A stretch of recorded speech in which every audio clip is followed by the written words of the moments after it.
Genesis chapter 35. God said to Jacob, "Move on now and go to Bethel and settle there. Make an altar there for the God who appeared to you when you were fleeing from your brother Esau."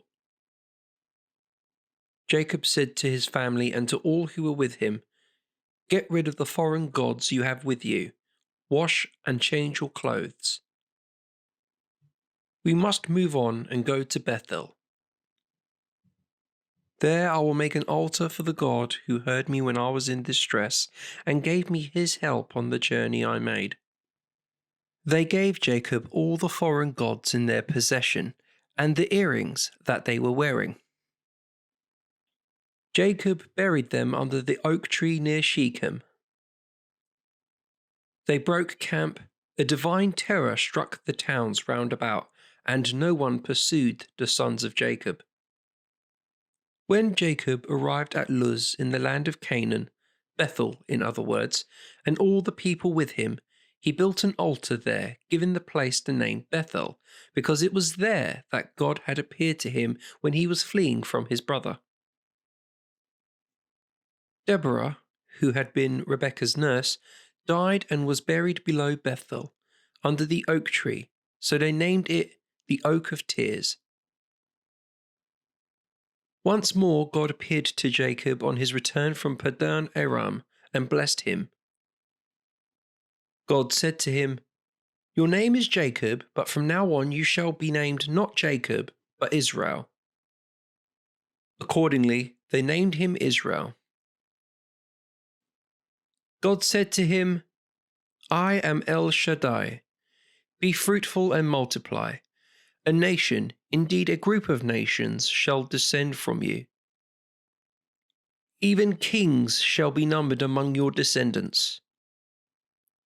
I give you this land, the land I give to Abraham and to Isaac, and I will give this land to your descendants after you." Then God went up from him. Jacob raised a monument in the place where he had spoken with him, a stone monument, on which he made a libation and poured oil.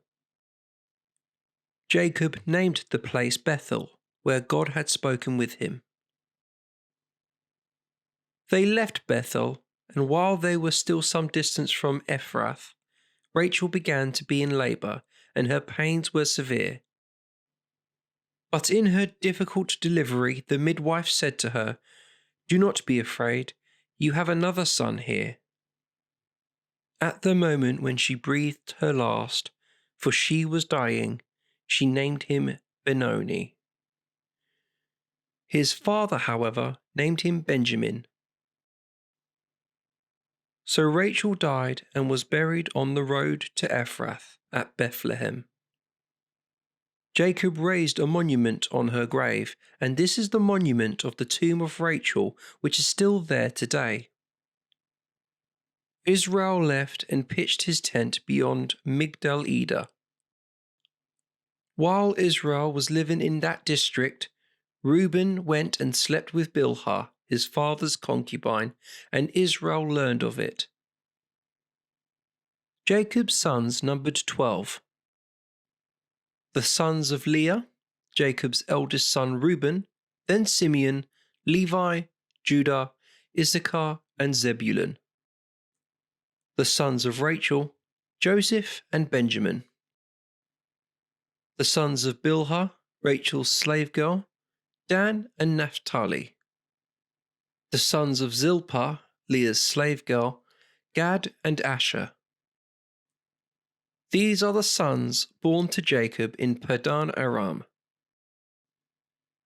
Jacob reached the house of his father Isaac at Mamre, at Kiriath Arba, or Hebron, where Abraham and Isaac had stayed. Isaac was 180 years old when he breathed his last.